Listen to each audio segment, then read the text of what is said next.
Our group chose an article about the killing of George Floyd and the riots that ensued afterwards in the city of Minneapolis, cities all around the US, and even cities around the world. We found that this killing had inspired a huge look at social change and how society needs to change. It also brought out really intense emotions in people. So, to look at this deeper, we used chapter 4 in our textbook, which is experiencing and expressing emotion. And in that chapter, there are a lot of good key terms and ideas that really help us put to words what went on in Minneapolis and what caused all of the protesting. For the article that we chose to for our project, talked about the protest of George Floyd. Basically started May 25th of this year. That Mr. George Floyd was killed by police officers in Minneapolis. Then his video of his being knee on the ground, saying he can't breathe, quickly spread on the internet that caused a lot of anger among the people. And the video was quickly shared online and got even more spread out.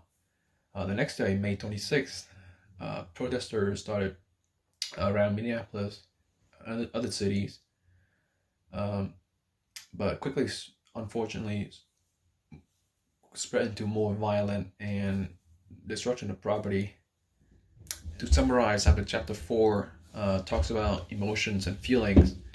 So to define emotion is an intense reaction to an event that involves interpreting event meaning, becoming aroused, labeling, and experience as emotion, managing reaction, and communicating through all that events.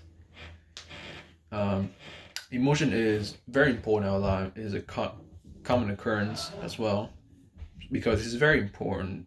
Just because emotion is very important in our life, which is important that we understand to differentiate between emotions, feelings, and moods. Why, in what way that gender influences our emotions, and why improving our emotion intelligence can help you a lot in your life. George Floyd was an African American middle-aged man originally from Houston, Texas. He moved to Minneapolis with his daughter later in his adult life, and he worked as a bouncer until the pandemic hit in 2020. When the pandemic hit, he lost his job as a bouncer, and then he started to do other things to try and find money for his daughter. And he was originally confronted by the police after attempting to use a counterfeit $20 bill at a store. He then started to slightly resist arrest, which caused Officer Derek Chauvin, as well as two other officers, to force him to the ground. Derek Chauvin kept his knee on George Floyd's neck for a long period of time, which caused him to eventually suffocate and die. George could be heard saying "I can't breathe," as well as many other phrases referring to him not being able to breathe. There's so many different positions that you can use to control somebody's body that don't involve putting pressure on somebody's neck that he could have used if he had the proper training. And a fact that many people don't know about the situation is that George Floyd actually tested positive for fentanyl and methamphetamine in his system at the time of the arrest, which is still no excuse for the reason that Derek Chauvin kept his knee on his neck for that long amount of time. And this incident was a perfect spark to the powder keg that was going on in America at the time. Everybody was so riled up about the COVID going on and everybody getting locked inside for such a long period of time. Anything could have made everyone just erupt and start doing crazy stuff. And then mainly the main thing was people were very, locked inside for so long, so they didn't really know what to do. And then they had to just take their anger out on the system somehow. So the perfect way to do that was using that incident as an excuse for them to go out and start vandalizing and looting and doing all kinds of other things.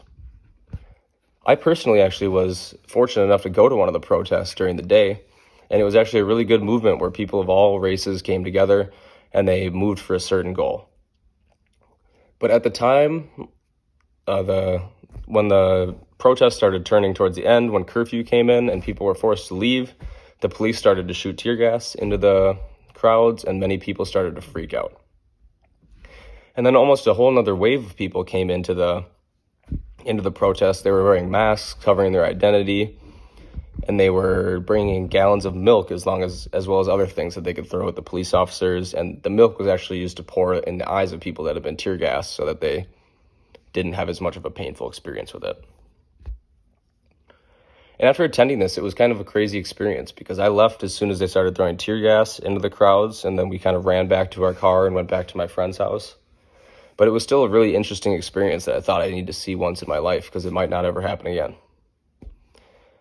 And then after that, it went on the news everywhere. You could see all the buildings burning and all the small businesses getting just torn to shreds and all of their merchandise getting stolen, and it was really terrible. I didn't care as much as like big buildings like Target or Walmart got looted, but they were looting small businesses like small jewelers that were owned by just a couple of people, as well as a bunch of other things. And after these people came in with all these that were coming in looting weren't really from the area either. You could see them getting, like, they would drive in there just to do looting, and they had no part in the protest. They knew when to come because they knew when curfew would be called and everyone would be trying to be forced inside. So they knew when the riots would start breaking out.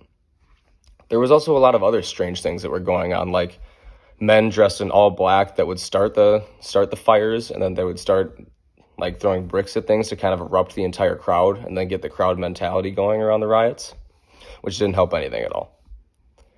And there was also these other stories in other towns of these mysterious pads of bricks being laid, just sitting there for no reason outside of an already built building, just so that they would try and start like actually vandalizing property so that the government and the National Guard could come in and actually shut it down, because they had no reason to really shut it down if there was no violent protest going on.